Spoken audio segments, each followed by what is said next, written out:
और पंचायत चुनावों को लेकर सुप्रीम कोर्ट से एक बहुत बड़ी खबर आ रही है। चुनाव पर रोक से सुप्रीम कोर्ट ने इनकार कर दिया है। सीजेआई एसए बोबडे की बेंच ने इनकार किया है। नारायण सिंह और अन्य की ओर से याचिका दायर की गई थी। याचिका में चुनाव पर रोक की गुहार लगाई गई थी और पंचायतों के पुनर्गठन को गलत बताते हुए रोक की गुहार लगाई गई थी। सुप्रीम कोर्ट ने राज्य सरकार की अपील के साथ टैग करने के निर्देश दिए। हाईकोर्ट के आदेश को स्टे करते हुए टैग करने के आदेश दिए।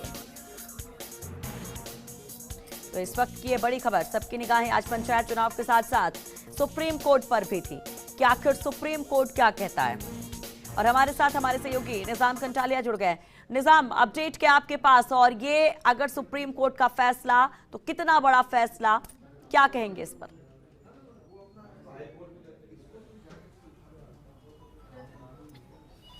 देखिए, एक बार फिर से ये कह सकते हैं कि जो पिछले कुछ दिनों से जो असमंजस की स्थिति बनी हुई थी, जो राजस्थान हाईकोर्ट ने पहले स्टे लगाया था, उन सभी नोटिफिकेशन पे जो 15 नवंबर के बाद जारी हुए थे और जो जिसके जरिए 204 ग्राम पंचायतें और 9 पंचायत समितियों के पुनर्गठन का जो आदेश था, संशोधित आदेश, उस पर रोक लगा दी थी। उस पर भी सुप्रीम कोर्ट में रोक लगा दी, सरकार को राहत मिल गई। इसके बावजूद भी सरकार की स्थिति यह है कि अभी वो कई ग्राम पंचायतों में चुनाव नहीं करा पाएगी। और वो जो जैसे कि कल सरकार ने लेटर भी लिखा उसके बाद, तो अब जो निजी पक्षकार हैं, नारायण सिंह और रामलाल भाटी करके हैं, ये दो निजी पक्षकार जो हैं सुप्रीम कोर्ट पहुंचे थे और इन्होंने चुनाव पर जो वर्तमान में चुनाव प्रक्रिया जारी है उन चुनावों पर रोक लगाने की मांग की थी।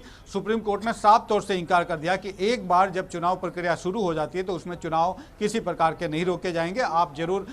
और उसके अलावा जो उनकी 3 डिमांड थी, 3 उनकी जो गुहार थी, उसमें से 2 गुहार जो है वो पहले की तरह थी। उन्होंने जो कहा था कि जो डिलिमिटेशन किया गया है, पुनर्गठन किया गया, वो गलत है। तो उन्होंने सुप्रीम कोर्ट ने इस मामले में राज्य सरकार और जो संबंधित अन्य विभाग है, पंचायती राज विभाग को, प्रमुख सचिव पंचायती राज विभाग के साथ जिला कलेक्टर नागौर को नोटिस जारी किया है इस मामला में, और मकराना के एसडीएम को। और इस मामले में तीसरी जो पॉइंट अहम बात थी, वो सुप्रीम कोर्ट ने साफ कहा कि ये जो पूरा मामला जब सुना जाएगा तब जो अंतिम फैसला होगा उसी के तहत आपकी बात भी रखी जाएगी। लेकिन महत्वपूर्ण बात यह है कि देखिए, जो सबसे महत्वपूर्ण मांग थी कि जो चुनाव प्रक्रिया है उस चुनाव पर रोक लगाई जाए, उस पर सुप्रीम कोर्ट ने किसी प्रकार से इंटरफेयर नहीं किया है।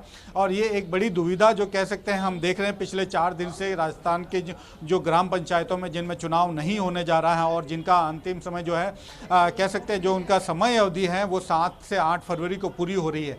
ऐसी स्थिति में अब सिर्फ और सिर्फ जो है पूरा ये जो गेंद है वो पूरा चुनाव आयोग के पाले में है। दूसरी तरफ सरकार की ओर से अभी तक कोई केवियट इसमें दायर नहीं की गई है। जो अभी तक चर्चा चल रही थी कि केवियट दायर की गई है, केवियट अभी आज सुबह तक कोई केवियट दायर नहीं हुई है। लेकिन हाँ, सरकार के जो अधिकारी हैं, कुछ जो पंचायत राज से विभाग से जुड़े जो अधिकारी हैं, वो आज दिल्ली में हैं और अधिवक्ताओं से मुलाकात कर रहे हैं। देर शाम तक जरूर इस मामले में कोई अलग से एप्लीकेशन दायर की जा सकती है शीघ्र सुनवाई की, अथवा इसमें केवियट दायर की जा सकती है। दोनों ही संभावनाओं पर विचार किया जा रहा है। दूसरी तरफ अब सरकार के पास भी एक महत्वपूर्ण चीज यही है कि वो चुनाव आयोग की तरफ ही देख रहा है, जिसने आज साफ तौर से आप कह दिया, आज ही हमने देखा है कि चुनाव आयोग ने जो साफ तौर से कहा है कि उसको करीब 3 महीने का वक्त लगेगा।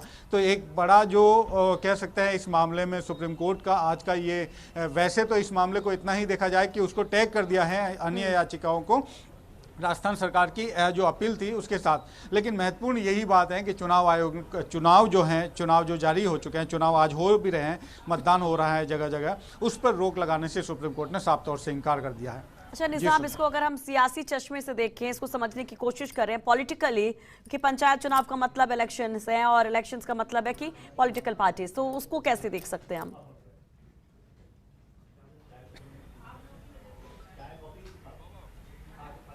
देखिए, जब से पुनर्गठन का मामला आया था उसी समय से ये कहा जा रहा था कि इसमें बहुत ज़्यादा देरी हो रही है। और वही देरी अगर आप कहें तो इसमें ले डूबी है। इसमें जो कई करीब 147 से ज़्यादा ग्राम पंचायत ऐसी है जिनमें चुनाव नहीं हो रहे और जिनका समय जो है 8 फरवरी को पूर्ण हो जाएगा, उनके लिए दुविधा सरकार के सामने भी है। और चुनाव आयोग तो क्लियर कर चुका है कि उसके पास उसको लॉटरी निकालने से लेकर सारी प्रोसीडिंग के लिए करीब 3 महीने का वक्त लगेगा। ऐसे में ये तय हो चुका है। अब सुप्रीम कोर्ट ने चुनाव किसी प्रकार से रोक लगाने से इनकार कर दिया है, तो अब प्रशासक लगाया जाना ही एकमात्र जो रास्ता है, राह है, वो दिखाई दे रही है। दूसरी तरफ सरकार आज भी जो है सरकार एक तरह से राय ले रही है।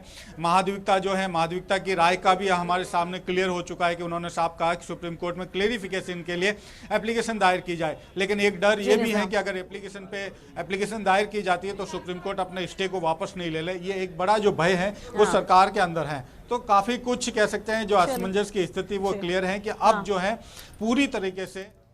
चले निजाम, बहुत बहुत